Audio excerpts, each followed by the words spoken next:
বাবা, আজ তো কলেজের প্রথম দিন, কারোর সাথে কোনো বেয়াদবি করবি না।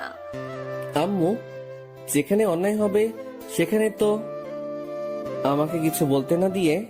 ওই, কোনো কিছু করা লাগবে না, সোজা কলেজে যাবি আর সোজা বাসায় আসবি।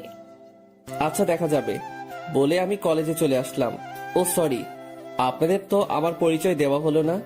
আমি সিয়াম, মায়ের একমাত্র কলিজা। আমার বাসা কুষ্টিয়া। বড় আপু আছে, ও রাজশাহীতে পড়ে। আমারও বাইরে পড়ার ইচ্ছা ছিল, কিন্তু আম্মু আমাকে বাইরে ভর্তি করেনি। ইন্টারমিডিয়েটে বাইরে পড়েছিলাম। বাইরে থাকতে যদি কোনো রকম খারাপ কাজ বলতে অন্যায়ের প্রতিবাদ করতাম, যে যত বড়ই হোক না কেন। আর আব্বু আমাকে সবসময় সাপোর্ট করত। আমার আব্বু এই শহরের নামকরা পুলিশ কমিশনার রশিদ খান, কিন্তু আম্মু ভয় পেত। তার জন্যই আমাকে অনার্সে ভর্তি না করে বাসায় চলে আসতে বলে। আর এইখানে ডিগ্রিতে ভর্তি হয়েছি। আজ আমার কলেজের প্রথম দিন। যাক, অনেক পরিচয় দেওয়া হয়েছে, এখন সামনে কি হয় দেখতে থাকি। তারপরে আমি কলেজের দিকে রওনা দিলাম। কিছুক্ষণ পর কলেজে পৌঁছে গেলাম। কলেজেই ঢুকতেই পাশে থেকে মেয়েলি কণ্ঠে কে যেন ডাক দিল। এই ছেলে। জি, আমাকে বলছেন? তুই ছাড়া তো এখানে আর কেউ নেই। দেখে বুঝলাম এরা কলেজের সিনিয়র আপু। আর একটা মেয়ে সবার মাঝে বাইকের উপরে বসে আছে। শার্ট প্যান্ট হাতে, ব্রেসলেট, পায়ে জুতো, সবকিছু দিয়ে ছেলের মতো লাগছে। জি ভাইয়া, বলেন। ওই, আমাদের দেখে কি তোর ভাইয়া মনে হচ্ছে? তো আপনাদের দেখে কোন দিক দিয়ে মেয়ে মনে হচ্ছে? তোর সাহস তো কম নয়, আমার মুখে মুখে তর্ক করছিস। পাশে তাকিয়ে দেখলাম দুইটা ছেলে কান ধরে উঠবস করছে। ওই, তোমরা কোন বর্ষ? জি ভাইয়া, প্রথম বর্ষ। উঠে দাঁড়িয়ে থাকো, আর উঠবস করা লাগবে না। ধন্যবাদ ভাইয়া। ভাইয়া বলা লাগবে না, আমিও প্রথম বর্ষে। ওই, তোর তো সাহস কম নয়, তুই প্রথম বর্ষ হয়ে আমার সাথে এইভাবে কথা বলছিস? জানিস আমি কোন বর্ষ? না, আর জানার কোনো ইচ্ছাও নেই।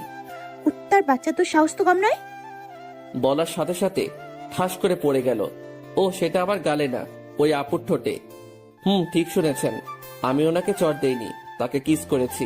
একে তো খারাপ কাজ করেছেন, তার উপরে আবার বাবা মাকে নিয়ে বাজে কথা বলছেন। আপনাদের মেয়ে বললে মেয়ে জাতিকে অপমান করা হবে, আর মেয়ে না হয়ে যদি ছেলে হতেন তাহলে এইখানে জবাব দিয়ে যেতাম। আমার এই ব্যবহার দেখে সবাই আমার দিকে হা করে তাকিয়ে আছে। তুই আমাকে চিনিস না, তোকে আমি পরে দেখে নিব। পরে কেন, এখনই দেখে নিন। আর আমি সিয়াম, বাসা নাম্বার রোডে। নাম্বার আর কি বললেন? আমাকে পরে দেখে নিবেন, সেটা আপনাকে কষ্ট করা লাগবে না বলে ওই মেয়েটার হাতে ফোন ছিল। ফোন নিয়ে আমার একটা ছবি তুলে নিলাম আর আমার নাম্বার দিলাম। এই যে আমার ছবি আর আমার নাম্বার, যখন দরকার হবে তখনই আমার ছবিটা ভালো করে দেখে নিবেন আর ফোন দিবেন বলে ওইখান থেকে চলে আসলাম। ভাইয়া, আপনার তো অনেক সাহস। আপনি একদম উচিত জবাব দিয়েছেন। আবার ভাইয়া কেন? বললাম তো আমরা সেম ইয়ার। আমি রাসেল, আর ও হলো রকি। আমি সিয়াম। আচ্ছা, আজ থেকে আমার ফ্রেন্ডস। Okay friends. আচ্ছা, ওই মেয়েটাকে? ওই মেয়েটা কলেজের সিনিয়র আপু। ওর বাবা এই কলেজের প্রিন্সিপাল, এবার শেষ বর্ষের ছাত্রী। ও আচ্ছা, চলো ক্লাসে যাই। বন্ধুর মাঝে নো তুমি, অনলি তুই। আচ্ছা চলো। তারপর আমরা ক্লাসরুমে চলে গেলাম। এইদিকে মিমি ও তার বান্ধবীরা। ওই ছেলেটার সাহস তো কম নয়, জুনিয়র হয়ে তোকে কিস করলো। ওই কুত্তার বাচ্চাকে পরে দেখে নিব, ও আমাকে চেনে। ওকে বোঝাবো আমি কি জিনিস। দেখ, এসব এখন বাদ দে আর ক্লাসে চল। রাখ তোর ক্লাস, মাথা পুরো আগুন হয়ে আছে। যা তাড়াতাড়ি সিগারেট নিয়ে আয়। মিমির বান্ধবী সিগারেট নিয়ে আসলো। এইদিকে আমি ক্লাসের সবার সাথে পরিচিত হলাম। রাসেল, রকি আর একটা মেয়ে বান্ধবী হলো, ওর নাম ফারহানা। ক্লাস শেষ করে বাইরে এসে বসে গল্প করছিলাম তাদের সাথে। তখন রাসেল বলে উঠলো, দেখ বন্ধু, পিছনে মিমি আসছে। আমি পিছনে তাকিয়ে দেখলাম মিমি আপু আমাদের কাছেই আসছে। ও কাছে এসেই, ওই ছোট লোকের বাচ্চা, তোর সাহস কি করে হয় আমাকে কিস করার? আমাকে কিছু বলতে দেওয়ার সুযোগ না দিয়েই ওর পিছন থেকে হকি স্টিক বের করে গায়ের সর্বশক্তি দিয়ে আমার মাথার উপরে বাড়ি দিল। সাথে সাথে আমার মাথা ফেটে রক্ত বের হতে লাগলো। রক্ত দেখে আমার মাথা গরম হয়ে গেল। আর কিছু না ভেবে সজোরে দিলাম এক চড়। মিমি চর খেয়ে তাল সামলাতে না পেরে একটা গাছের সাথে ধাক্কা খেয়ে অজ্ঞান হয়ে গেল। আমার মাথা দিয়ে এখনো রক্ত বের হয়ে যাচ্ছে। এরপর কি হলো আর মনে নেই। চোখ খুলে দেখলাম আমি হাসপাতালে, আর আমার পাশে রাসেল, রকি, ফারহানা বসে আছে। আমার জ্ঞান ফেরা দেখে রাসেল বলল, কি বন্ধু, এখন কেমন লাগছে? ভালো। বন্ধু, কিছু মনে করিস না? তোর আব্বু আম্মুর নাম্বার না থাকায় তাদের কাছে ফোন দিতে পারি নাই। না বলে ভালো করেছিস, আর আমাকে এইখানে আনার জন্য ধন্যবাদ। আরে ধন্যবাদ কেন, বন্ধু তো বন্ধু বিপদে সাহায্য করবে, তাই না? আচ্ছা, মিমি আপুকে দেখলাম তখন অজ্ঞান হয়ে পড়ে গিয়েছিল। পাশে তাকিয়ে দেখ, তাহলেই বুঝবি। ফারহানার কথা শুনে পাশে তাকিয়ে দেখলাম আমার পাশের বেডে শুয়ে আছে। গাছের সাথে অনেক জোরে বাড়ি লাগার কারণে তার অনেক রক্ত বের হয়, তাই তাকে রক্ত দেওয়া হচ্ছে। এখনো জ্ঞান ফিরে নাই। ও, অনেক জোরে চটটা পড়ে গিয়েছিল রে। আচ্ছা থাক এখন সেসব কথা। তারপরে আমরা কথা বলছিলাম, তখন দেখলাম মিমি আপুর জ্ঞান ফিরল, আর আমাকে পাশের বেডে দেখে তার মাথা গরম হয়ে গেল। চিৎকার করতে লাগলো, আর তার হাত থেকে সুইটা খুলে ফেললো। তাতে আরো রক্ত বের হলো। ওই ছোট লোকের বাচ্চা এখানে কেন? আমি ওর সাথে এক রুমে থাকবো না। বলে লাফালাফি করছে। এতে মিমির হাতের রক্ত পুরা বেডে বেঁধে গেল। আমি ওর এমন দৃশ্য দেখে আর শুয়ে থাকতে পারলাম না। উঠে এসে মিমিকে ঠাস করে চর মেরে বললাম, ওই মেয়ে, সমস্যা কি আপনার? নিজেকে কি বিশ্বসুন্দরী ঐশ্বরিয়া ভাবেন? ইগোটা কমাবেন, আর কোনো কথা বলবেন না, চুপ করে থাকবেন। যদি এইবার চিৎকার করতে শুনি তাহলে এই সুই চোখের মধ্যে ঢুকিয়ে দেব। আমার কথা শুনে মিমি আর কোনো কথা বলল না। নার্স সব কিছু ঠিক করে দিল। আমিও আর ওইখানে না থেকে চলে আসলাম। বাসায় ঢুকতেই, এতক্ষণ কোথায় ছিলে? আর বাবা, তোর কি হয়েছে? তোর মাথায় ব্যান্ডেজ করা কেন? ওহ আম্মু, তুমি এত চিন্তা করো না তো, বেশি কিছু হয়নি, শুধু একটু কেটে গেছে। কিভাবে হলো? রাস্তা পার হতে গিয়ে সামান্য অ্যাক্সিডেন্ট হয়েছে। মিথ্যা বললাম, কারণ যদি সত্যি ঘটনা খুলে বলি তাহলে কাল থেকে আম্মু আর আমাকে কলেজে যেতে দিবে না। দেখে শুনে পার হবি তো। আম্মু এসব বাদ দাও তো, আর আমাকে খেতে দাও, অনেক ক্ষুধা লেগেছে। আচ্ছা, ফ্রেশ হয়ে নে। তারপরে ফ্রেশ হয়ে খেয়ে শুয়ে পড়লাম। মাথাটা একটু ব্যথা করছিল। শুয়ে থাকার কিছুক্ষণ পর ঘুম চলে আসলো। ঘুম ভাঙলো সকাল 8টায়। বাবা, এক ঘুমের সকাল। সকালে উঠে ফ্রেশ হয়ে কোনো রকম নাস্তার টেবিলে গেলাম। ওই, আজ দেখে শুনে রাস্তা পার হবি। ওকে আম্মু। তারপরে নাস্তা শেষ করে কলেজে চলে গেলাম। কলেজে গিয়ে দেখলাম রাসেল, রকি বসে আছে। কিরে দোস্ত, কেমন আছিস? ভালো, তোরা? ভালো। কখন আসলি? এই তো একটু আগেই। ও আচ্ছা।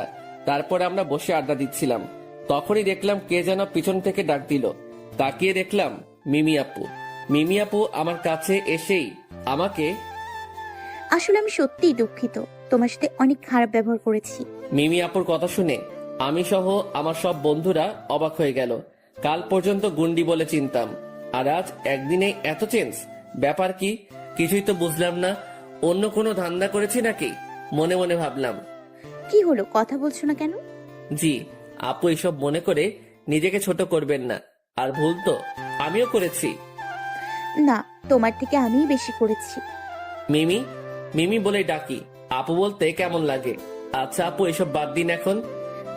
আর তোমার নামটা যেন কি? জি আপু, আমার নাম সিয়াম। উফ, এত আপু আপু করছো কেন? আপনি আমার থেকে সিনিয়র তাই। তো কি হয়েছে, আজ থেকে আমার নাম ধরেই ডাকবে। কি বলছেন আপু এসব? আপনি তো আমার অনেক বড়। ওই, আমি বুড়ি হয়ে গেছি? না না, তাই নয়, আপনি দেখতে যথেষ্ট সুন্দরী। শোনো, আমি তোমার থেকে মাত্র 2 বছর বড়, তাই আজ থেকে আমাকে নাম ধরেই ডাকবে। ওকে আপু। আবারও আপু? সরি মিমি। মনে থাকে জানো। আর তোমার বাবা কি করে?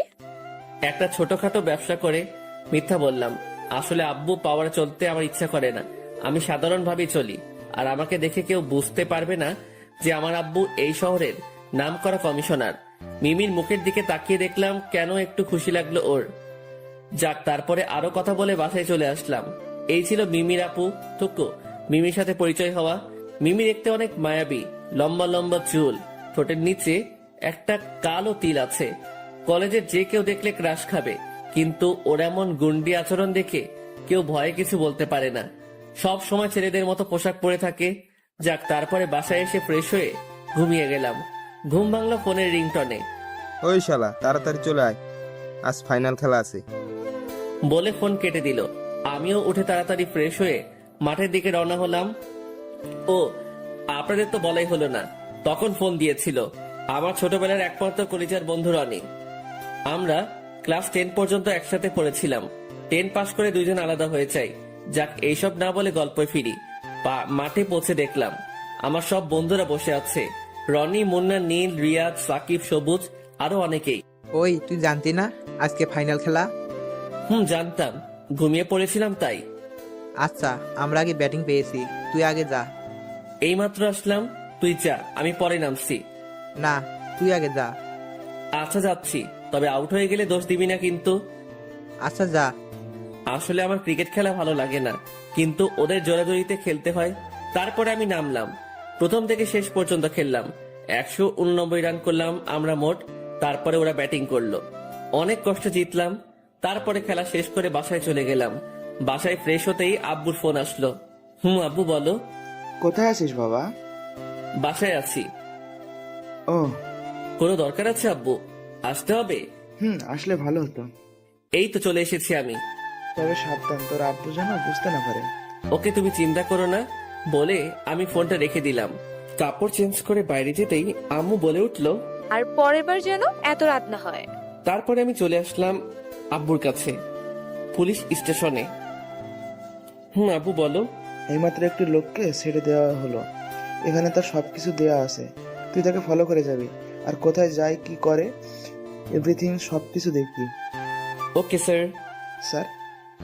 ডিউটির সময় স্যার। তারপরে আব্বুর কথা মতো ওই লোকটিকে ফলো করতে লাগলাম। আপনারা হয়তো আমার কথা কিছুই বুঝতে পারছেন না। আচ্ছা চলুন ভালোভাবে বুঝিয়ে বলি।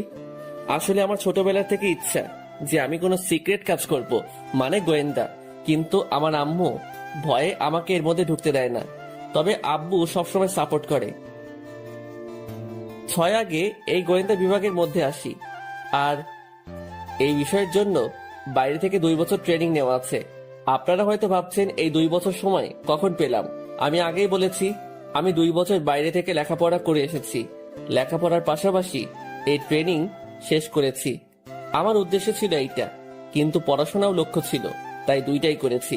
বিষয়টা শুধু আব্বুই জানে। যাক, এইসব কথা না বলে গল্পে ফিরি। তারপরে আমি সেই লোকটিকে ফলো করে যাচ্ছি। এইটা প্রথম নয়, এর আগেও কয়েকটা সিক্রেট কাজ করেছি। লোকটি একটা পুরনো বাড়ির মধ্যে ঢুকে গেল, আমিও ভিতরে গেলাম। বেশি দূরে না যেয়ে কি চলছে ভিতরে সেটা শোনার জন্য। বস, আমাকে পুলিশ কমিশনার ছেড়ে দিয়েছে। ও কিছু বুঝতে পারেনি তো? না, আমার ওপরে অনেক টর্চার করেছেন, তবুও বলি নাই। সাব্বাস। একটা কথা সব সময় মনে রাখবি, আমাদের লক্ষ্য পৌঁছাতেই হবে, না হলে আমাদের বস আমাদেরকে সবাইকে মেরে ফেলবে। ওর কথা শুনে বুঝলাম আরো বড় মাথা আছে। এরা সব চেনাপটি, এদের দিয়ে কিছু হবে না। তবে তাদের কি লক্ষ্য সেটা আগে জানতে হবে। তারপর আমি পিছন থেকে পিস্তলটা বের করে ওদের বসের মাথায় ঠেকিয়ে বললাম, তোরা যতই প্ল্যান করিস না কেন, তোরা কখনো সাকসেস হতে পারবি না। আজ আমাদের শেষ করবি, কাল আবার নতুন কেউ আসবে, আমাদের উদ্দেশ্য চলেই যাবে, এই দেশ শেষ হবেই। এটা দেখে মাথা গরম হয়ে গেল। ওর সামনে আরো 2 জন দাঁড়িয়ে ছিল। ওরা 2 জন যেই পালাতে গেল, তখনই আমি পিস্তলের ট্রিগার চেপে দিলাম। সাথে সাথে ওই 2 জন মাটিতে পড়ে গেল। ওদের দিকে মনোযোগ থাকাতে ওদের বস ওর পকেট থেকে পিস্তল বের করে একা একাই গুলি করলো। ও শিট, আজ প্ল্যান শেষ হয়ে গেল। এখন বুঝবো কি করে যে দেশে কি হতে চলেছে। তারপরে ওইখান থেকে চলে গেলাম থানায়। কি হয়েছে, খোঁজ পেয়েছো? জি না, তবে এইটা বুঝতে পেরেছি কিছুদিনের মধ্যেই দেশে অনেক বড় বিপদ হয়ে উঠবে। ও মাই গড, তবে এখন কি হবে? এত চিন্তা করা লাগবে না। এই কাজের দায়িত্ব যখন আমি নিয়েছি, তখন আমি শেষ করব। Best of luck. আর তোমরা যা যা লাগবে সেগুলো নিতে পারো। আমার কিছু লাগবে না, তবে একটা কথা, আজ থেকে আমি আপনাকে স্যার বলেই ডাকবো। কেন? কারণ এখন একটা মিশন শুরু করতে যাচ্ছি, তাই চাই না আমাদের কি সম্পর্ক সেটা জানতে পারে। আর এসব বিষয়ে আম্মুকে কিছুই বলা যাবে না। ও আচ্ছা আচ্ছা। আমি আমার মতো কাজ চালিয়ে যাব। সেটা আপনারা হয়তো প্রথমে আমাকে বুঝতে পারবেন না, তাই আগে বলে রাখছি, আমি যাই করি না কেন এই দেশকে রক্ষা করবই। মানে তোমার কথা বুঝলাম না, কি করতে চাইছো তুমি? সেটা না হয় পরেই বুঝতে পারবেন, আজ আসি বলে বাসায় চলে গেলাম। বাসায় পৌঁছাতে পৌঁছাতে রাত 8টা বেজে গেল। কলিং বেল বাজাতেই আম্মু এসে দরজা খুলে দিল। কোথায় ছিলে এতক্ষণ? আসছে বলে এত সময় লাগে? না মানে আম্মু, বন্ধুদের সাথে আড্ডা দিচ্ছিলাম, তাই রাত হয়ে গেছে, বুঝতে পারি নাই। ও আচ্ছা, ভেতরে যাও, আর পরের বার যেন এত রাত না হয়। জি আম্মু। তারপরে রুমে গেলাম। সত্যি আম্মুরা অনেক অদ্ভুত। ছেলের জন্য মায়ের মন সবসময় ব্যাকুল থাকে, ছেলের জন্য বাসায় ওয়েট করে থাকে। যদি ছেলের বাসায় আসতে রাত 1টাও বাজে, তাও বসে থাকবে ছেলে আসার জন্য। লাভ ইউ আম্মু। আমি আমার আম্মুকে অনেক ভালোবাসি, আর শুধু আমি না, পৃথিবীর সকলেই তার আম্মুকে ভালোবাসে। যাই হোক, তারপরে রুমে এসে ফ্রেশ হয়ে এসে পড়ার টেবিলে বসতেই হঠাৎ ফোনটা বেজে উঠল। ফোনটা হাতে নিয়ে দেখলাম একটা অচেনা নাম্বার থেকে ফোন এসেছে। আসসালামু আলাইকুম। কে আপনি? আপনার হবু বউ। কি? না মানে আমি মিমি। ও মিমি আপু? ওই আবারও আপু? ও সরি আপু। আবারও? সরি। আচ্ছা এসব বাদ দাও, কি করো এখন? মাত্র বাইরে থেকে এসে ফ্রেশ হয়ে পড়তে বসেছিলাম। ও তাহলে তো তোমাকে বিরক্ত। আরে না না, বলেন। কি বলবো? ফোন দিয়েছেন কেন? এমনি। কেন ফোন দেওয়া যাবে না? সেটা না, আচ্ছা কি করছেন আপনি? আবার আপনি শুরু করলে। দেখেন আপনি আমার বড়, আপু বলতাম, কিন্তু নিষেধ করার জন্য বলি না। এবার তুমি করে বলতে বলবেন না প্লিজ, আপনি করে বলি। আচ্ছা বলো। কি বলবো? উফ, আগে কি কোনো মেয়ের সাথে কথা বলোনি? না তো। মিথ্যে বলছো কেন?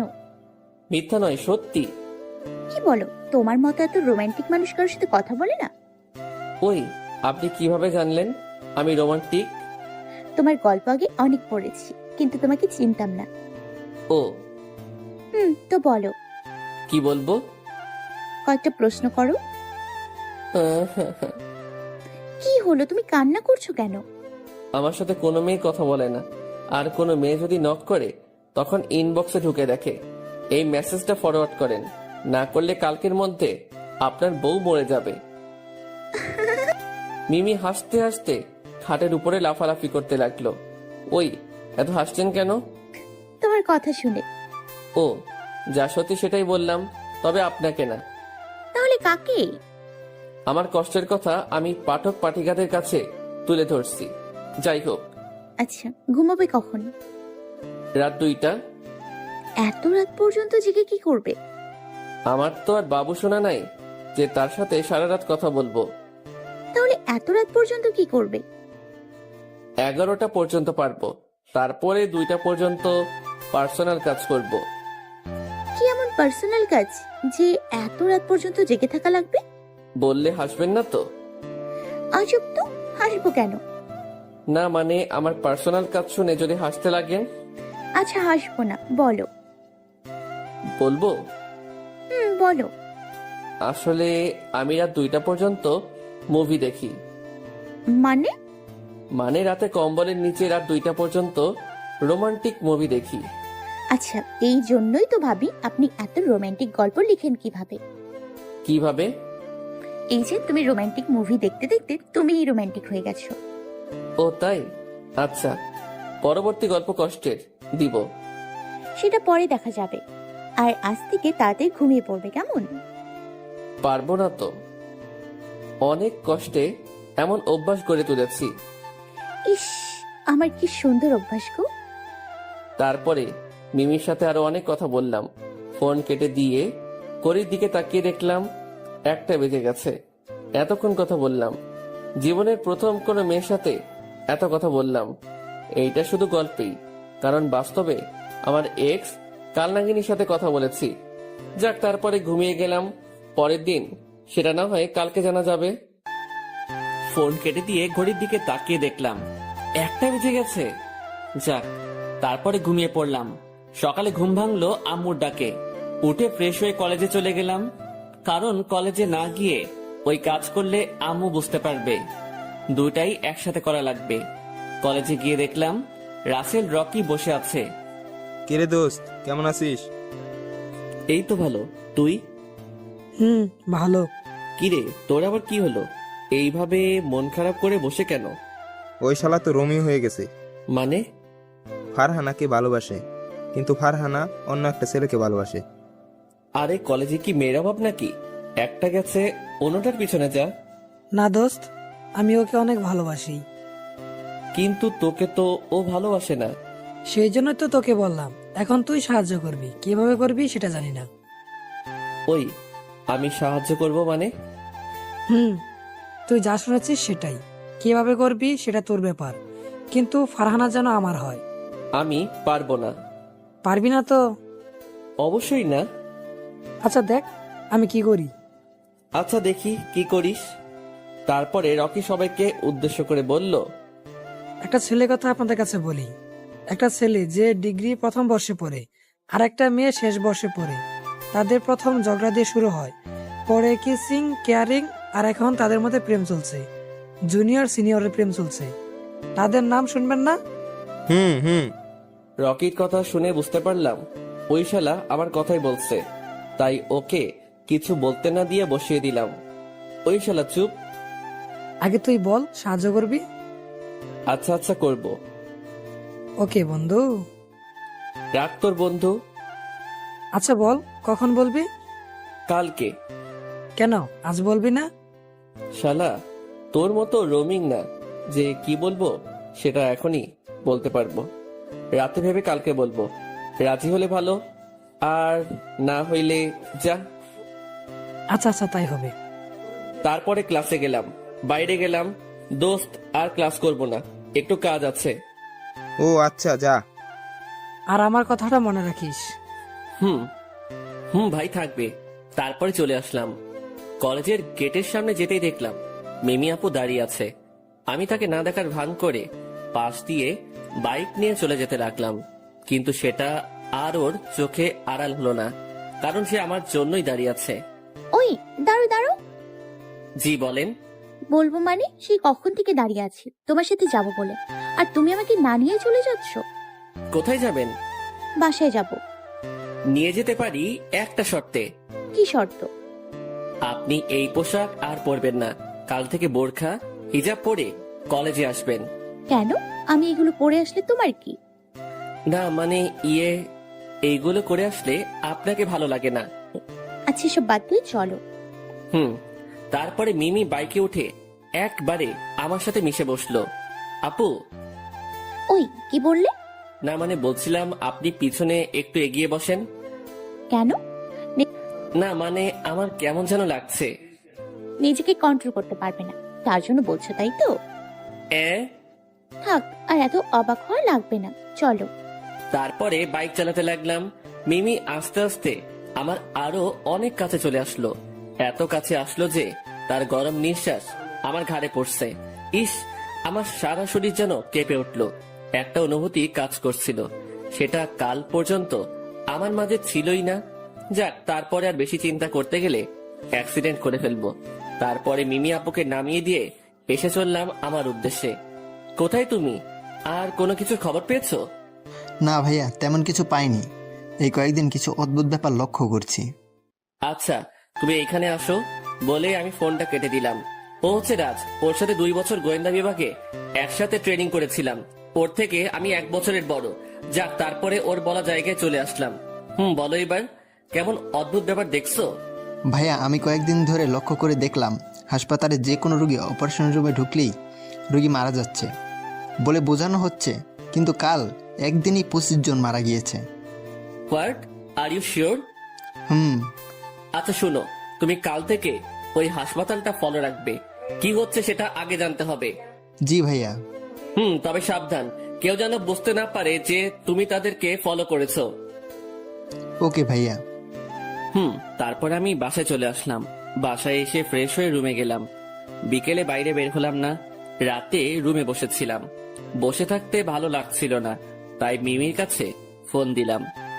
একবার রিং বাজতেই সাথে সাথে ধরে ফেললো। মনে হয় ও অপেক্ষায় করে আছে। এই যে মিস্টার, কি ব্যাপার? আজ আপনি আমাকে ফোন দিলেন? না মানে একা একা বসে বোর হচ্ছিলাম, তাই ফোন দিলাম। আম্মুকে বোর দূর করার জিনিস এনে দিতে বললেই তো হয়। মানে? ইস, ছোট্ট বাবুটা আমার মানে বোঝে না। কি বলছেন এইসব? বলছি যে তোমার আম্মুকে বলো তোমার বিয়ে দিতে, তাহলে আর বোর হবে না। আমার মতো এত বাচ্চা শিশুকে কে মেয়ে দিবে? কি তুমি বাচ্চা? আজ বিয়ে দিলে কাল 11 ছেলের বাবা হয়ে যাবে। আমার এত এনার্জি নেই, এক রাতেই 11 ছেলের বাবা হয়ে যাব। হাসির কি হলো? কিছু না, তুমি জানো যে তুমি অনেক সুন্দর করে কথা বলতে পারো? কই সুন্দর করে কথা বলি? বলো তো, যে কোনো মেয়ে প্রেমে পড়ে যাবে। যদি পড়তো তাহলে হুদাই আমাকে কষ্ট করে একা থাকা লাগতো না। জীবনেও তো কোনো মেয়ে নক করবে না, আর যদিও করে তাহলে কারো SMS ফরওয়ার্ড করবে। সামনে 2021 সাল আসছে, এখন তো পাগল করে দিবে। বলছি, কেউ নতুন বছরের শুভেচ্ছা জানাবেন না? বলতে যদি ইচ্ছাই থাকে তাহলে ভালোবাসি বলতে পারেন। যাক, আপনাদের সাথে না বকে গল্পে ফিরি। কই কেউ তো পড়ছে না। আশেপাশে ভালো করে খুঁজে নেবে, তাহলেই পাবে। ও ধন্যবাদ, মিমিকে রাগানোর জন্য বললাম। যদিও আমাকে পছন্দ করে তাহলে ও রেগে যাবে। এই যে আপনি এত সুন্দর একটা আইডিয়া দিলেন, তবে একটা মেয়ে আছে, আগে থেকে বোঝাতে হবে। ওই কোন মেয়ে? আমার এইখানেই পাশের বাসার মেয়ে। ও এবার ইন্টার দ্বিতীয় বর্ষে পড়ে, দেখতেও অনেক কিউট। কিউট না ছাই? থুর। আপনি তো আইডিয়া দিলেন। আমি বলেছি আশেপাশে মানে একেবারেই পাশে না, উফ, একটু দূরে, যার সাথে তোমার পরিচয় আছে। ও এমন মেয়ে আছে তো? তাকেই বলো। ওর নাম ফারহানা, আমার সাথেই পড়ে। ওর বাসাও দূরে, আবার ভালো মিল আছে। দূর, ওর সাথেই কথা বল। বলে ফোন কেটে দিল। আমি জানি ও রাগ করে ফোন কেটে দিয়েছে, কাল কলেজে গিয়ে কথা হবে, তাই আর ফোন দিলাম না। রাতে খাওয়া দাওয়া শেষ করে ঘুমাতে যাব, তখনই ফোনটা বেজে উঠলো। ফোন হাতে নিয়ে দেখলাম রাজ ফোন দিয়েছে। রাজ বলো। ভাইয়া, ওই হাসপাতালে একটা সিকিউরিটি গার্ড নেবে মর্গ দেখাশোনা করার জন্য। আপনি বললে আমি ওইখানে নিযুক্ত হতে চাই। তোমার সমস্যা হবে না তো? না ভাইয়া। আচ্ছা, হয়ে যাও, আর সব ইনফরমেশন গুলো আমাকে জানাবে। ওকে ভাইয়া। তারপরে ফোনটা কেটে দিলাম। রাতে শুয়ে শুয়ে মিমির কথা ভাবছিলাম। ও তখন রেগে ফোনটা কেটে দিল কেন? তাহলে কি মিমিও আমাকে পছন্দ করে? কিন্তু ও তো আমার 2 বছরের সিনিয়র। আমাদের সমাজ তো এইটা কখনোই মেনে নিবে না। আমিও এই কয়দিনে ওকে পছন্দ করে ফেলেছি, কিন্তু ওই একটাই ভয় আমার মনের মধ্যে চলছে। আচ্ছা, এইসব পরে ভাবা যাবেনি বলে ঘুমিয়ে পড়লাম। পরের দিন ঘুম থেকে উঠে কলেজে চলে গেলাম। কলেজে গিয়ে দেখলাম শালা রকি বসে আছে গেটের সামনে। এখন যে কি করি? কালকে ওকে বলেছিলাম যে আজ বলবো, কিন্তু কি বলবো? কাল রাতে মনে করেছিলাম মিমির কাছে থেকে জেনে নিব, কিন্তু সেও তো রাগ করে ফোনটা কেটে দিয়েছিল।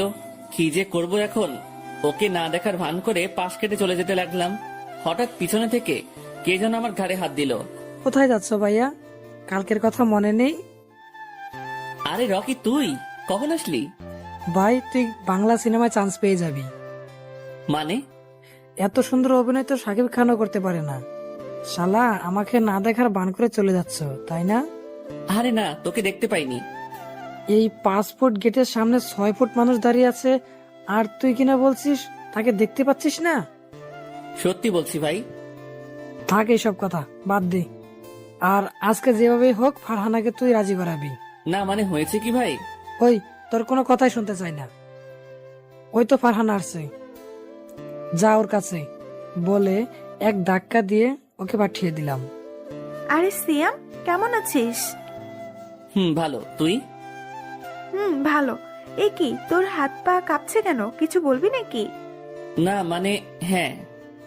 আচ্ছা বল। ভালো বা আমাকে কিছু বলতে না দিয়ে? সরি দোস্ত, আমার বয়ফ্রেন্ড আছে। দূর, আমার কথা না শুনে আগে কথা আটকিয়ে দিলি। যা, তোকে শোনা লাগবে না বলে আমি চলে আসতে যাচ্ছিলাম, তখনই পিছন থেকে ফারহানা বলে উঠলো, সরি। আচ্ছা বল এবার। তোকে যেদিন প্রথম দেখেছিল সেদিন থেকে একটা ছেলে তোকে অনেক ভালোবেসে ফেলেছে, কিন্তু ভয়ে বলতে পারিনি। কিন্তু যেদিন তোকে বলতে যাবে সেই দিন ও জানতে পেরেছে তোর বয়ফ্রেন্ড আছে। সেদিন থেকে ও পাগলের মতো হয়ে গেছে। একটা অদ্ভুত ব্যাপার কি জানিস? কি? তোকে পছন্দ করার আগেই ও ওর আম্মুকে বলেছিল। ওর আম্মুই ওকে প্রপোজ করতে বলেছিল সেই দিন। ওর আম্মু তোকে পছন্দ করেছিল। এর মানে বুঝতে পারছিস? তুই কখনোই ঠকবি না ওই ছেলেকে ভালোবাসলে। ছেলেটি কে? সেটা জেনে কি করবি? তুই তো আর ওকে ভালোবাসিস না। তবে তুই খুব ভুল করলি। মনে করে রাখিস, তোর ভাগ্যটা তুই নষ্ট করবি। প্লিজ, ছেলেটির নাম কি বল? না, তবে রাতে যদি সেই পাগল ছেলেটার কথা ভাবতে থাকিস, তোর ঘুম হচ্ছে না, কাল কলেজে এসে বলবি। তাহলে আমি নাম বলবো। বলে ফারহানা কথা বলার সময় না দিয়ে চলে আসলাম। শুধু ফারহানা কেন, এমন কথা যে কোনো মেয়েকে বললে তার কথা 100% ভাববেই। তারপরে আমি রকির সামনে গেলাম। কিরে, ও রাজি হয়েছে? কিছুই বলি নাই। ধুর, জানি তোর দ্বারা কাজ হবে না। আরে শালা, ফোন খারাপ করা লাগবে না, একটু ওয়েট কর, তাহলে ওই এসে তোকেই প্রপোজ করবে। সত্যি দোস্ত? হুম। দোস্ত, একটা ব্যাপার বুঝলাম না। কি? তুই যখন ওর কাছে গেলি তখন থেকে একটা বোরকা পরা মেয়ে তোর দিকে তাকিয়েছিল, আর এখনো আছে। কো? ওই যে ওই পাশে। ও আচ্ছা। তারপরে আমি ওই মেয়ের সামনে গেলাম। ওই মেয়ে, কি সমস্যা? বলতে দেরি, ঠাস করে চড় দিতে দেরি নাই। মারলেন কেন? এবার কলেজ পুরো অবাক করে দিয়ে ওই মেয়েটা আমাকে কিস করতে লাগলো। পুরো কলেজের ছাত্রছাত্রী আমাদের এই সিনেমা দেখছে আর মজা নিচ্ছে। ওই মেয়েটা আমাকে এমন ভাবে ধরে আছে যে আমার একটু নড়াচড়া করার ক্ষমতা নেই। একটা অদ্ভুত ব্যাপার হচ্ছে, মেয়েটা হিজাব পরে আছে, তো আমাকে কিস করছে কোন দিক দিয়ে? শুধু ঠোঁট দুটো দেখা যাচ্ছে। 5 মিনিট পর ছাড়লো। ওই মেয়ে, কে আপনি? আর আপনার সাহস তো কম নয়। ওয়েট, বলে মেয়েটা হিজাবটা খুলে ফেললো। হিজাব খোলার সাথে সাথে অবাক হয়ে গেলাম, কারণ এটা মিমি আপু। আপু, আপনি? আবারও আপনি? সরি, কিন্তু এগুলো কি? কোনগুলো? কোনগুলো মানে? সবার সামনে আমাকে এইভাবে কিস করার মানে কি? আচ্ছা ওয়েট, হে অল স্টুডেন্টস, সকলের উদ্দেশ্যে বলছি, এইটা আমার বয়ফ্রেন্ড। মেয়েদের একটু বেশি বলছি, যদি কোনো মেয়ে আমার বয়ফ্রেন্ডের কাছে আসার চেষ্টা করে তাহলে তার কি হবে বুঝতেই পারছো। কি বলছেন এসব? যেটা সত্যি সেটাই বলেছি। আমার মনে তো লাড্ডু ফুটছে, কিন্তু মিমিকে বুঝতে দেওয়া যাবে না। সেটা কিভাবে সম্ভব? আপনি আমার থেকে 2 বছরের সিনিয়র। বিয়ে করার সময় ছেলের বয়স 35 আর মেয়ের বয়স হয় 15, তাদেরকেও নিষেধ করে না, তাহলে আমাদের মাত্র 2 বছরের কি যায় আসে? কিন্তু আমাকে কিছু বলতে না দিয়ে মিমি আবারও আমাকে কিস করতে লাগলো। আল্লাহ গো, কি হচ্ছে এটা? তোমার কোনো উত্তর লাগবে না, আমি যা বলবো সেটাই হবে। থাক, আমার তো ভালোই লাগছে। বলে মিমি হন হন করে হেঁটে চলে গেল। আম্মা, লিপস্টিক খেতে কেমন লাগলো? আরে পাগল, ওইটা লিপস্টিক নয়, ওইটা মিষ্টি। টেস্ট কেমন লাগলো? ওই শালা, তোকে কি সেটা বলতে হবে? আরে ভাই বল না। বেশি কথা না বলে বসে থাক, আর বেশি জানার আগ্রহ থাকলে ফারহানার কাছে যা। যাবো, সময় হলে আমিও যাব, আর তোর সামনে দেখিয়েও দিব। আচ্ছা, দেখা যাবেনি। রাসেল কো, কলেজে আসবে না?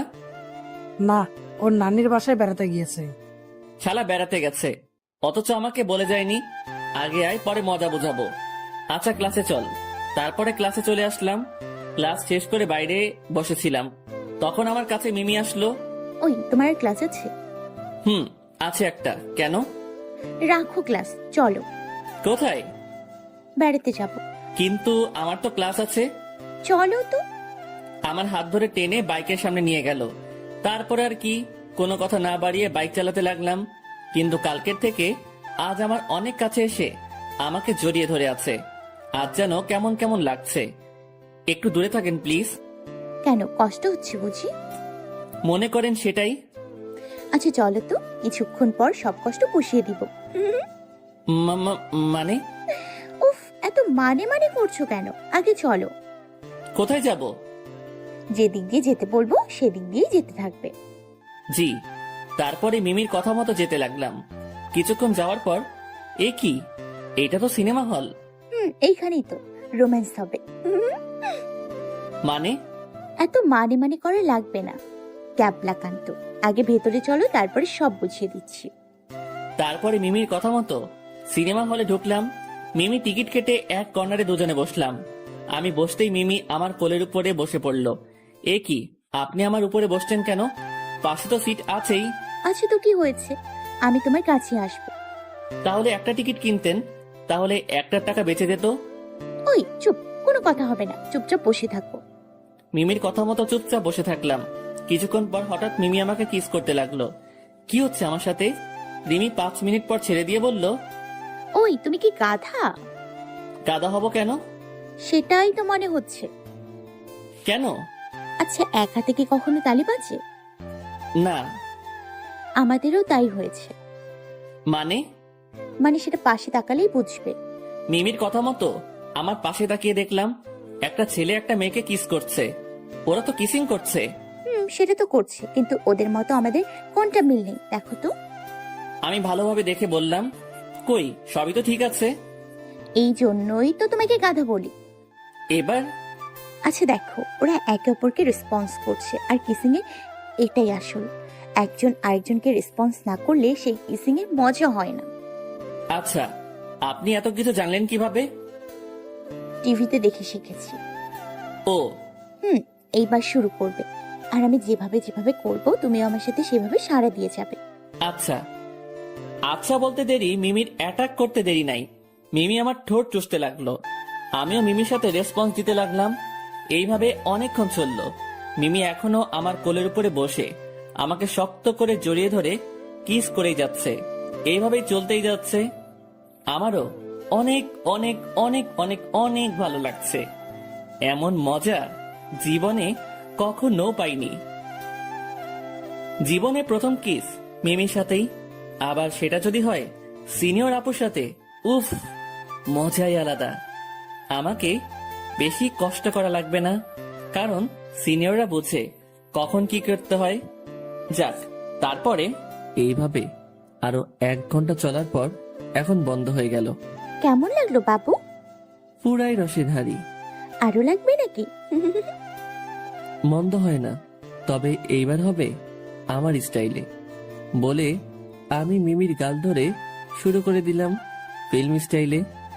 এইভাবে আরো 1 ঘন্টা চললো। ছেড়ে দেওয়ার পর, ওয়াও, তুমিও তো সেই পারো। পাগলি, আমি একজন রাইটার। তাই তো। সরি, আমি আপনাকে পাগলি বলে ফেলেছি। আরে পাগল, আমিই তো তোমার পাগলি, আর আজকে আমাকে পাগলি বলেই ডাকবে। ওকে, 2 ঘন্টার মুভি, আমরা 2 ঘন্টা কিসিং এই শেষ করে দিলাম। অনেক ভালো, তাই না? খুব ভালো। তারপরে সিনেমা শেষ হয়ে গেল। আমরা তো আর সিনেমা দেখি নাই। সিনেমা হল থেকে বের হয়ে মিমিকে নিয়ে চলে আসলাম। তারপরে তাকে বাসায় নামিয়ে দিয়ে বাসায় চলে আসলাম। বাসায় পৌঁছাতে পৌঁছাতে সন্ধ্যা হয়ে গেল। বাসায় এসে ফ্রেশ হয়ে খেয়ে আবার বাইরে চলে আসলাম। বাইরে বলতে রাজের কাছে। ও আমাকে ফোন দিয়েছিল, তাই এখন আমি ওর কাছে যাচ্ছি। কিছুক্ষণ পর রাজের কাছে পৌঁছে গেলাম। রাজ, বলো। সরি ভাইয়া, এখানে কিছুদিন ধরে বড় ধরনের কিছু চলছে, কিন্তু আজ পর্যন্ত কিছুই বুঝতে পারছি না। আচ্ছা, তুমি কি শিওর যে এই হাসপাতালে কোনো সমস্যা চলছে? অনেক বড় ধরনের কিছু চলছে, কিন্তু কি সেটাই বুঝতে পারছি না। আচ্ছা, সমস্যা নেই, আর কিছুদিন দেখো। আচ্ছা ভাইয়া। ওকে। তারপরে চলে আসলাম। বাসায় পৌঁছতে বেশ রাত হয়ে গেল। বাসায় গিয়ে দেখলাম আব্বু আম্মু বসে আছে। কোথায় ছিলে এতক্ষণ? একটু কাজ ছিল। কি কাজ শুনি? আসলে ওই তো লেখাপড়ার পাশাপাশি আউটসোর্সিং এর কাজ চলছে। তাই তোমাকে ভয়ে বলতে পারি না। এই কথা, ভয়ের কি আছে? এমনি আম্মু। কিন্তু তোর তো ল্যাপটপ নেই। আম্মু, আব্বুকে ল্যাপটপ কিনে দিতে বলেছি, কিন্তু আব্বু দিচ্ছে না। কেন দিচ্ছে না? জানি না। ওই, সিয়ামকে ল্যাপটপ কিনে দিচ্ছ না কেন? না মানে। কোনো মানে নয়, কাল যেন কিনে দেয়া হয়। আচ্ছা। আমি তো মনে মনে সেই খুশি, এতদিন পর ইচ্ছা পূরণ হচ্ছে। সুযোগের সদ্ব্যবহার করে নিলি। কি বললে? কাউকে কিছু না তো। আব্বু আমার আম্মুকে দেখে সেই রকম ভয় পায়। থ্যাঙ্কস আম্মু। তারপরে রুমে চলে গেলাম। রাতে খাওয়া দাওয়া শেষ করে কম্বলের মধ্যে ঢুকে মুভি দেখছিলাম। রাত 1টা ছুঁই ছুঁই। হঠাৎ ফোনটা বেজে উঠল। দেখলাম মিমি ফোন করেছে। এই রে, এখন যদি ফোন ধরে বলি আমি মুভি দেখছি, তাহলে আমাকে শেষ করে দিবে। প্রথমবার ফোন ধরলাম না, পরের বার ফোন ধরলাম। বলেন। কি করছিলে তুমি? ঘুমাচ্ছিলাম তো। মিথ্যে বলবে না, সত্যি করে বলো। না মানে হয়েছে কি?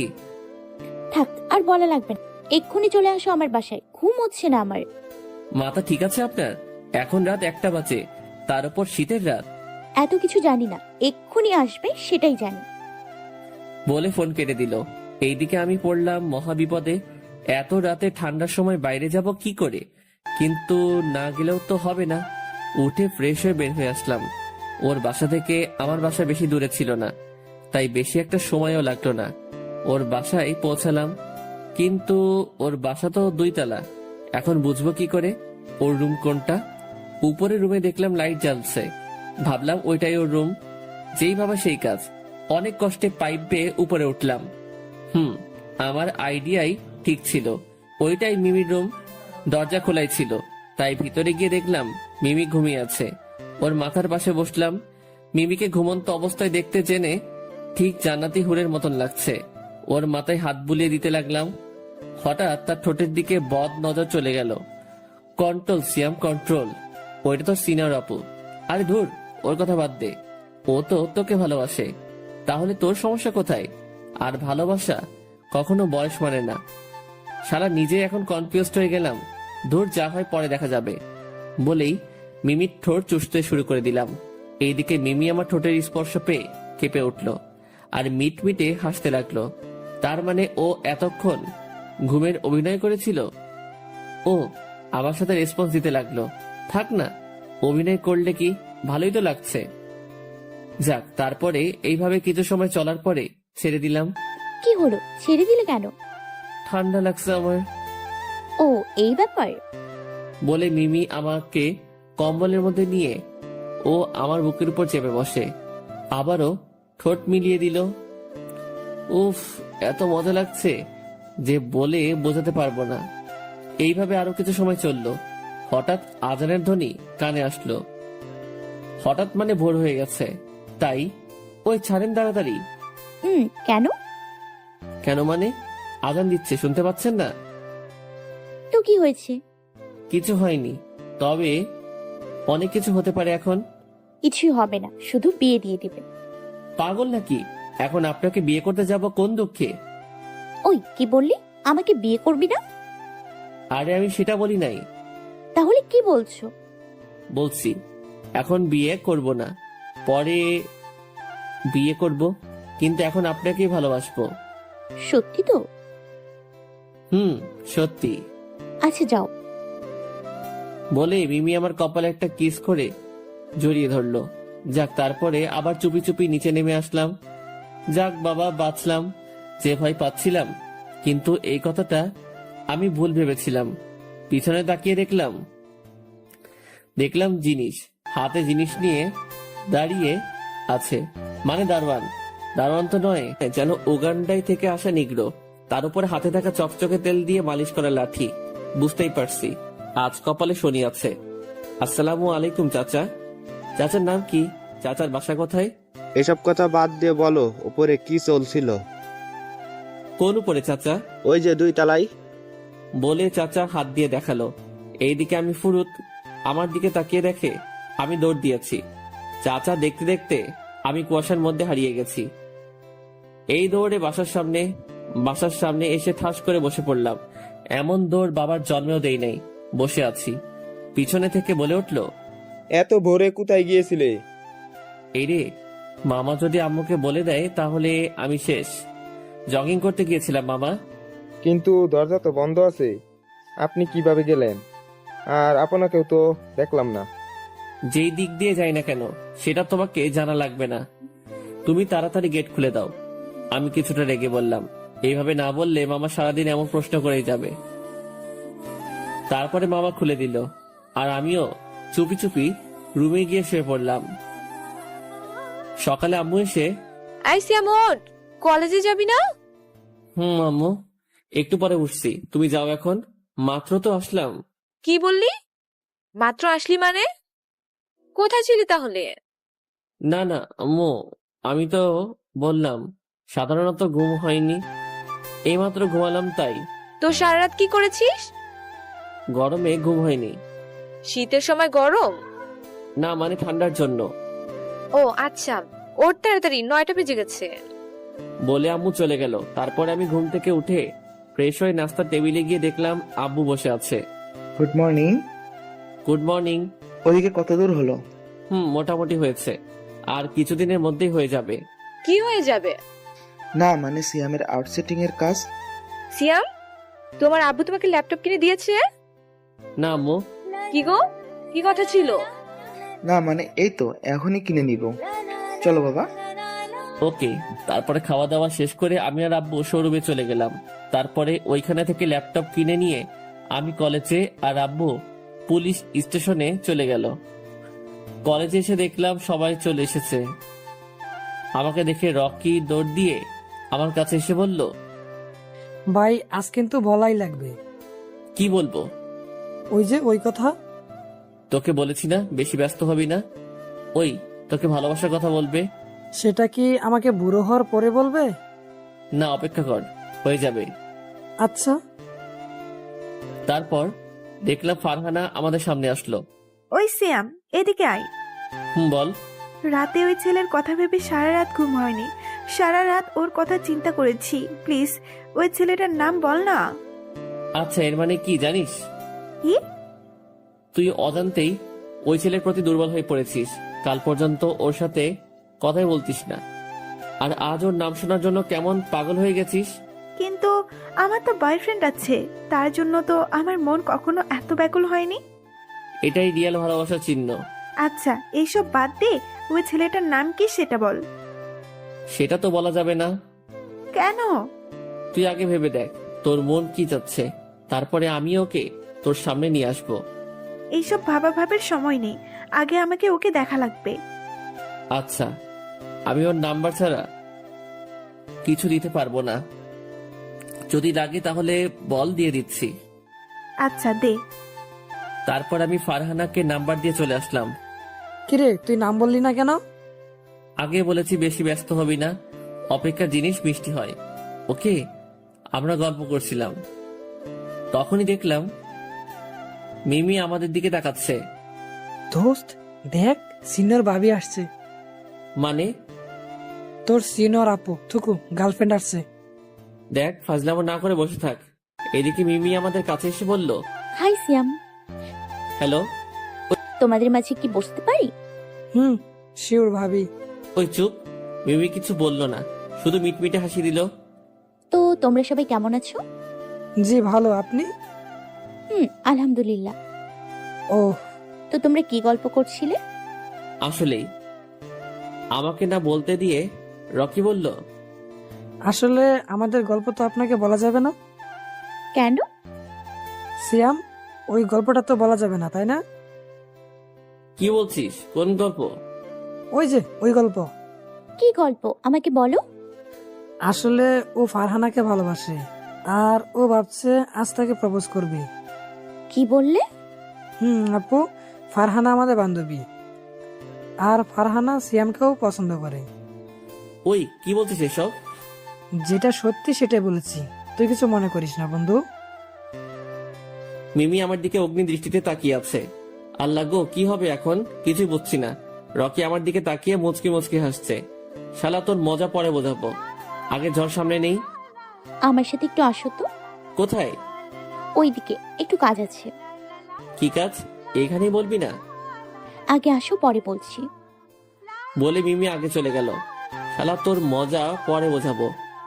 তোর যদি প্রেমে বাস না দেয়, আমার নাম সিয়াম না। এমন বলিস না দোস্ত। ওকে আর কিছু বলতে না দিয়ে মিমির পিছনে পিছনে যেতে লাগলাম। মিমি হেঁটেই যাচ্ছে। আল্লাহ জানে এখন কি হতে চলেছে। তারপরে দেখলাম মিমি একটা রুমে ঢুকে পড়লো। আমার দরজার সামনে দাঁড়িয়ে আছি। কি হলো, ভেতরে আসছো না কেন? না মানে কেউ দেখলে তো সমস্যা হবে। কলেজ আমার বাবার, আমি সেটা বোঝাবো। আচ্ছা আসছি। আমার খেল খতম হয়ে আসছে, বুঝতেই পারছি।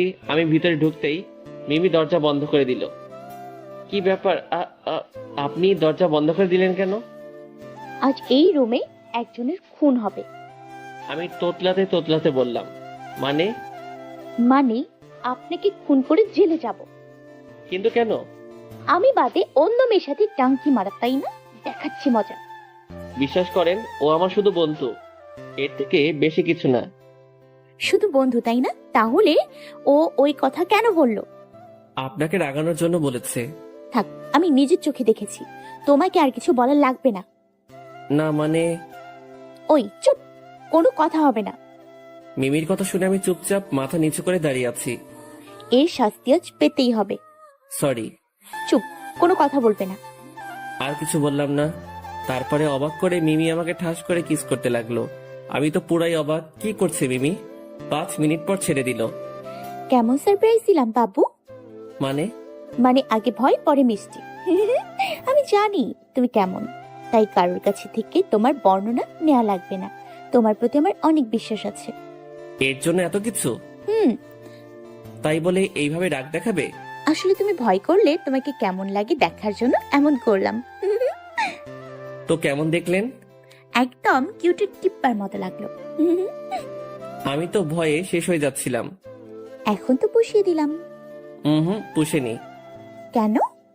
আচ্ছা দেখাচ্ছি, বলে মিমিকে কোলে তুলে নিয়ে বেঞ্চের উপর বসিয়ে দিয়ে এক টানে আমার বুকের কাছে এনে 2 হাত দিয়ে মিমির 2 গাল ধরে ইংলিশ রোমান্টিক মুভির মতো কিসিং করতে লাগলাম।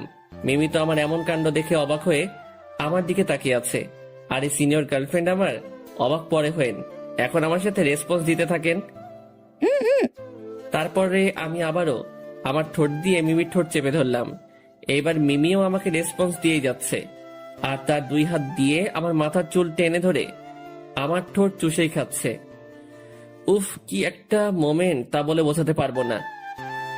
মিমি এইবার আমাকে বেঞ্চের উপরে শুইয়ে দিয়ে আমার উপরে শুয়ে পড়ল। আমরা জায়গা চেঞ্জ করছি, কিন্তু কেউ কারো ঠোঁটের উপর থেকে ঠোঁট নামাচ্ছি না। জীবনে প্রথম এমন রোমান্টিক কিসিং, তাও যদি হয় সিনিয়র অভিজ্ঞ আপুর সাথে। অভিজ্ঞ বলতে দেখে শিখাকে বোঝানো হয়েছে, আমাকে বেশি কষ্ট করা লাগছেই না। সেই বোঝা যাচ্ছে জুনিয়র মেয়ের সাথে প্রেম করলে হয়তো এমন রোমান্টিক সিন বুঝতেই পারতাম না। যাক, এইভাবে আরো 3-4 ঘন্টা চলল, শুধু মজাই মজা। কিন্তু সেই মজা বেশিক্ষণ থাকলো না। হঠাৎ করেই বাইরে থেকে কে যেন দরজা ধাক্কাতে লাগলো। আমি মিমিকে ছেড়ে বললাম, এখন কি হবে? যা হবার তাই হবে। সব দোষ কিন্তু আপনার, আপনার জন্যই এমন হয়েছে। ওহ, কিসকি শুধু আমি একাই খেলাম? না, তবে এইখানে না আসলে ভালো হয়তো। ও, এখন তো সব দোষ তো আমারই হবে না? দেখেন, এইভাবে আমাকে ঝাড়ি দিবেন না কিন্তু। কেন? দিলে কি হবে?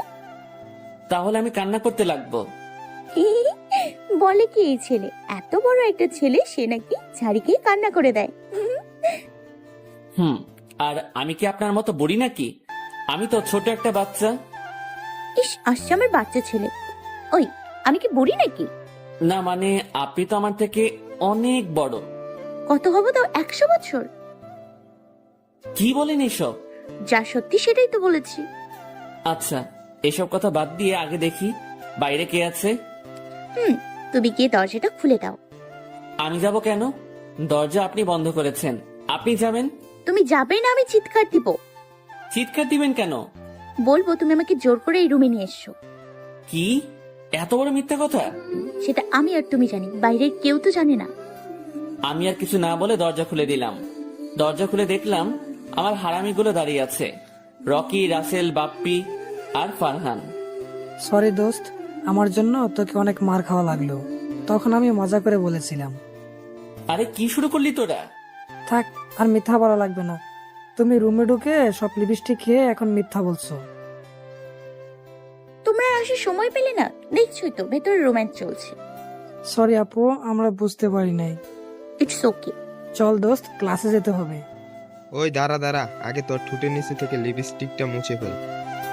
তারপরে ফ্রেশ হয়ে ক্লাসে চলে গেলাম। মিমিও তার ক্লাসে চলে গেল।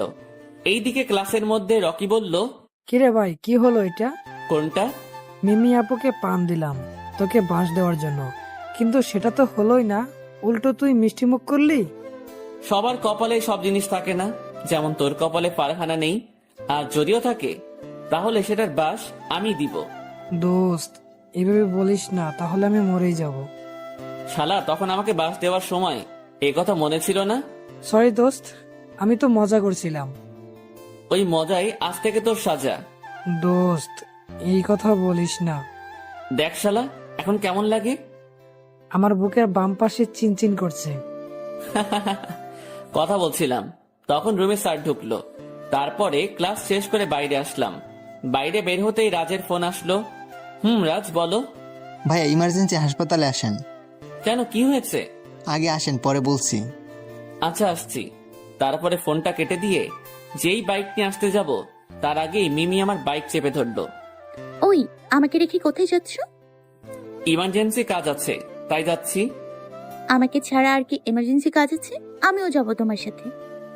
জানি ও আর আমাকে একা যেতে দিবে না, আবার নিয়ে গেলেও সিক্রেট থাকবে না। আপনি থাকেন, আমি পরে নিয়ে যাচ্ছি। না। বলে মিমি আমার বাইকে উঠে আমাকে পিছন থেকে জড়িয়ে ধরে রাখলো। আর কিছু না বলে আমরা হাসপাতালে চলে গেলাম। হাসপাতালে গিয়ে দেখলাম রাজ বাইরে দাঁড়িয়ে আছে। আমাকে দেখে আমার সামনে আসলো। ভাইয়া ভিতরে চলেন। কে এটা? আপনি আমার সাথে আসুন। বলে মিমিকে নিয়ে ভিতরে গেলাম। ভিতরে রোগীদের আসনে বসিয়ে দিয়ে বললাম, এইখানে চুপচাপ বসে থাকবেন, কোথাও যাবেন না। মিমি ব্যাগ থেকে ফোনটা বের করে টিপতে লাগলো, আর আমিও রাজের সাথে ভিতরে চলে গেলাম। কোথায় যাচ্ছি আমরা? মর্গের রুমে। তারপরে ওইখানে গিয়ে রাজ বলল, এই যে দেখেন। তারপরে মর্গে যা দেখলাম তা দেখে অবাক হয়ে গেলাম, কারণ ওইখানে সব লাশ আছে, আর লাশের সাদা কাপড়ের উপর দিয়ে রক্তে ভরে আছে। সব লাশের কাপড়ে রক্ত কেন? এটাই তো রহস্য। মানে? মনে হচ্ছে রুগীকে অপারেশন রুমে ঢুকিয়ে রোগীর পেটের মধ্য দিয়ে দামি জিনিসগুলো বের করে নিচ্ছে। সেইগুলো কি কি? সেগুলো কি সেটা আমি এখনো বুঝতে পারি নাই, কিন্তু আন্দাজ করে বলতে পারছি যে রুগীর দামি কিছুই নেওয়া হচ্ছে। আচ্ছা, তোমাকে একটা কাজ করা লাগবে। কি কাজ ভাইয়া? আজ এই মর্গের পাহারা তোমাকেই নিতে হবে, যেভাবেই হোক। কিন্তু কেন ভাইয়া? আমি আজ রাতে আসবো, আর মৃত্যু রোগীদের সাথে কি হচ্ছে সেটা দেখা লাগবে। আচ্ছা, যেভাবেই হোক আজ রাতে আমি নাইট ডিউটি করব। আচ্ছা। তারপরে ওইখান থেকে চলে আসলাম। বাইরে এসে দেখি মিমি ওইখানে নেই। আমি তো ভয় পেয়ে গেলাম। তারপরে খুঁজতে খুঁজতে মিমিকে দেখলাম এক ডাক্তারের চেম্বারে বসে আছে। ডাক্তারটি মধ্যবয়সী। আমি রুমে ঢুকে মিমিকে বললাম, আপনি এখানে কি করছেন? আপনাকে আমি সারা জায়গায় খুঁজে বেড়াচ্ছি। আমি ফুপার সাথে গল্প করছিলাম। ফুপা মানে? এইটা আমার ফুপা, ডক্টর রহমান। ও, আসসালামু আলাইকুম আঙ্কেল। ওয়ালাইকুম আসসালাম। আচ্ছা, তখন এত তাড়াতাড়ি ওখান থেকে আসলে কেন? তুমি তো কিছুই বললে না। না, আসলে এখানে আমার একটা ফ্রেন্ড অ্যাক্সিডেন্ট করছে, তাই এসেছি। মিথ্যা বললাম। ও আচ্ছা। তোমার বন্ধুর এখন কি অবস্থা? জি আলহামদুলিল্লাহ ভালো। আচ্ছা শোনো, দরকার হলে আমাকে বলবে। জি। তারপরে ওইখান থেকে চলে আসলাম। আপনি কি এখন ফ্রি আছেন? জি বলেন। তাহলে আমাকে নিয়ে আজ পুরা কুষ্টিয়া শহর ঘুরে বেড়াতে হবে। আচ্ছা, কোথায় যাবেন বলেন। এসবের থেকে ভালো জায়গা, আশেপাশে কেউ থাকবে না, যেখানে তুমি আর আমি থাকবো। আচ্ছা চলেন। তারপরে মিমিকে নিয়ে আমাদের ঐতিহ্য স্থান পুরনো বাংলোর সামনে নিয়ে গেলাম। এটা কোন জায়গা? আরে, বাংলোর সামনে আসলে কেন? আপনি তো বললেন। তাই বলে এখানে? ওই, তোমার মাথায় খারাপ কিছু ঢুকে নাই তো? ছি ছি, কি বলছেন এসব? আপনি তো বললেন এমন জায়গায় যেখানে কেউ থাকবে না। আচ্ছা ভালো, তো এখানে এমন কি আছে যে এখানে আসলাম? শুধু পুরনো ইট আর আসবাবপত্র ভাঙচুর পড়ে আছে। এই দেখার জন্য এখানে নিয়ে আসলে? না, ভিতরে ঐতিহাসিক কিছু আছে, সেগুলো দেখানোর জন্য। কি সেটা? সেটা ভিতরে গেলেই বুঝতে পারবেন। ওই ওই, হাসবে না কিন্তু। আচ্ছা। তারপরে আমি আর মিমি ভিতরে গেলাম। উদ্দেশ্য, আজ পুরনো বাংলোতে রোম্যান্স হবে। তবে আপনারা চুপ, মিমি যেন জানতে না পারে। তারপরে মিমিকে নিয়ে ভিতরে গেলাম, আর ভিতরে অন্ধকার থাকার জন্য কিছু দেখা যাচ্ছিল না, তাই ফোনের ফ্ল্যাশ লাইট বের করে যেতে লাগলাম। মিমি আগে আগে আর আমি পিছনে পিছনে। ওই আমার কিন্তু ভয় লাগছে। সে কি, আপনি আমার থেকে বড় হয়ে ভয় পাচ্ছেন? ভয় কি ছোট দেখে হয় নাকি? জানি না তো। ভালো। তারপর আমি হাঁটতে লাগলাম। হঠাৎ করে জোরে কিছু উড়ে যাওয়ার শব্দ শুনে মিমি পিছন ফিরে আমার দিকে এক লাফ দিয়ে আমার কোলে উঠে পড়লো। আরে আরে, কি করছেন? কোল থেকে নামেন। না, আমার ভয় করছে। আমি তোমার কোলে থাকি প্লিজ। না, আমি আপনার মতো মোটুকে কোলে নিতে পারবো না। কি বললে? আমি মোটু? হুম। যা, তোর কোলে উঠবো না। বলে মিমি নেমে সামনে হাঁটতে লাগলো। রাগ করেছে? ওয়েট, জানো রাগ দেখাচ্ছি।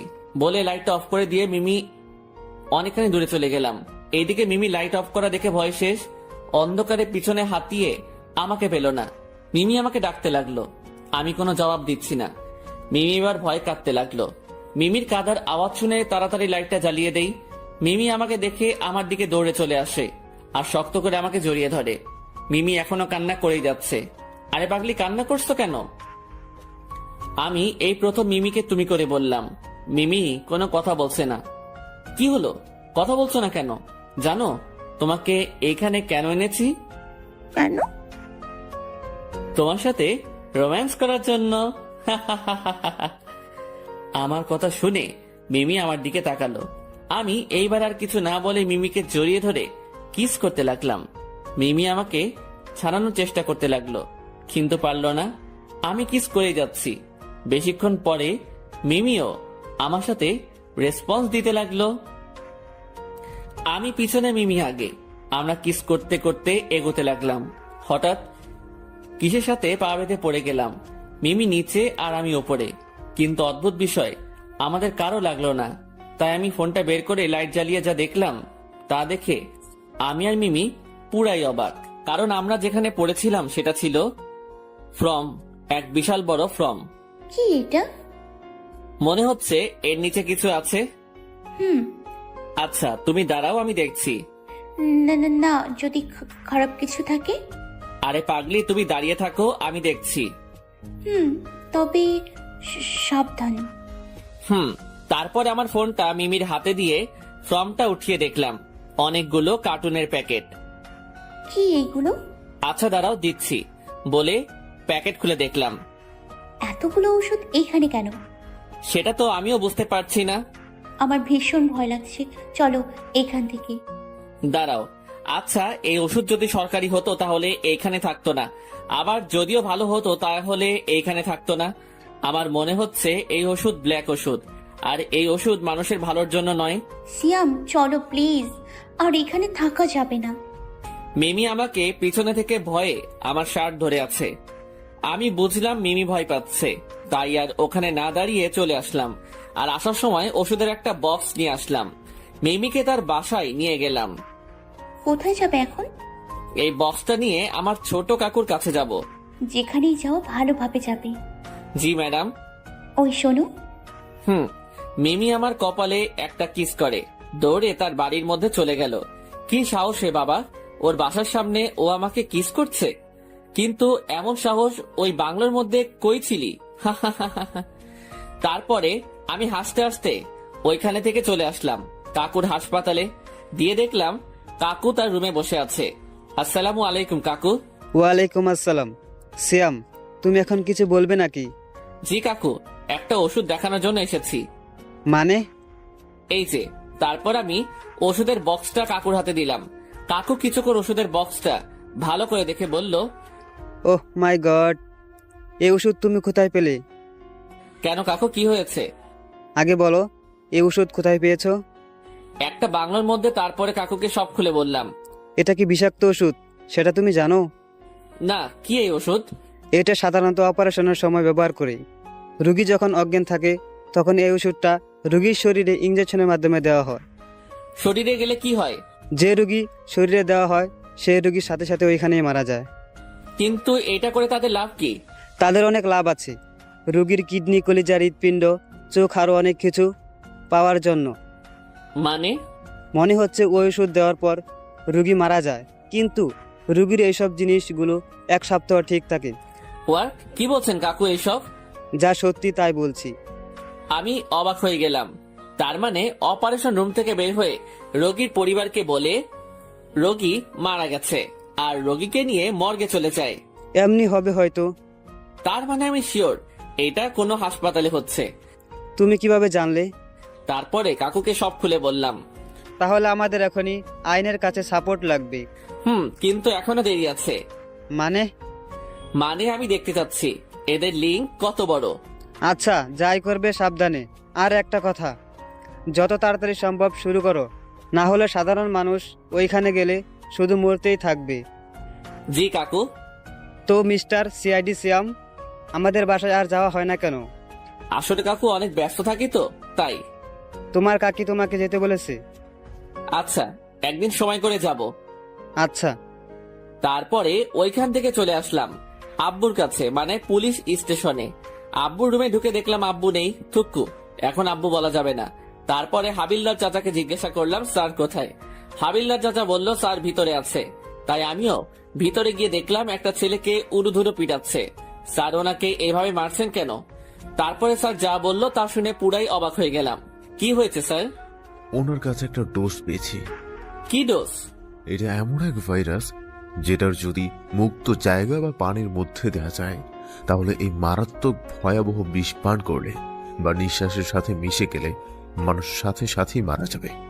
কি হচ্ছে এইসব? কিছুই তো বুঝছি না। আমিও একটা ওষুধ পেয়েছি। কি বলছো? কি ওষুধ? তারপরে আমি সব খুলে বললাম। যা করার তাড়াতাড়ি করতে হবে।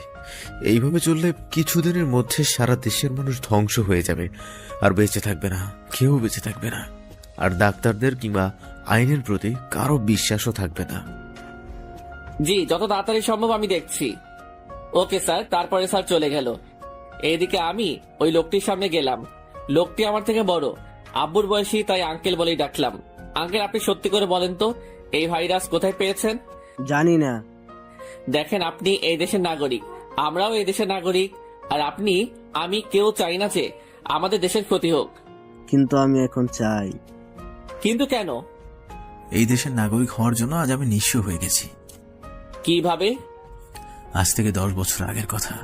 আমি বাংলাদেশের নামকরা সায়েন্টিস্ট ছিলাম। আমার কাজ ছিল শুধুমাত্র মানুষের ভালো করা, আর মানুষ কিভাবে কি করলে তাদের কল্যাণ হবে সেটা নিয়ে পড়ে থাকা। একদিন কৃষকের কথা ভেবে, তাদের কথা চিন্তা করে অনেক কষ্টে প্রায় 2 মাস ধরে একটা বীজ তৈরি করেছিলাম, যেন কোনো কৃষকদের এত কষ্টের ফসল যেন বিফলে না যায়। সেই বীজের সাথে একটা অ্যান্টিডোজও বানিয়েছিলাম। সেটা ছিল মানুষের কাছে ভাইরাসের মতো, কিন্তু সেটা বীজের জন্য উপযুক্ত ছিল। কিন্তু একদিন হঠাৎ কি থেকে যেন কি হয়ে গেল, কিছুই বুঝলাম না।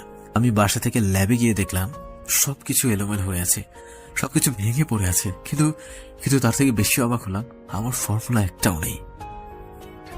তখন টিভিতে দেখলাম আমার তৈরি বীজের ফর্মুলা দিয়ে আমার ছোট্ট কালের বন্ধু স্বীকৃতি পেয়ে গেল। আর ফর্মুলা দ্বিতীয়টা আমি তৈরি করেছি, আর সেটা মানুষের খারাপের জন্য করেছে। এটা বলার কারণে আমাকে পুলিশে ধরে নিয়ে গেল। সেদিন আমি অনেক বলেছিলাম পুলিশ কমিশনারকে, কিন্তু সে আমার কথা শোনেনি, বরং তিনিও আমার বন্ধুর সাথে মিলেছিল।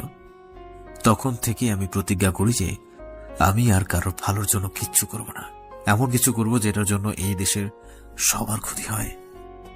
আচ্ছা, মানলাম আপনারা সাথে অন্যায় করা হয়েছে, আর এই ভাইরাসে যদি আপনারও কোনো ক্ষতি হয়? আমার কিছু হইবে না, কারণ আমার কাছে এর ইন্ট্রোডোজ আছে। আমরা তো এখন চাইলে আবার আমাদের দেশটাকে রক্ষা করতে পারি।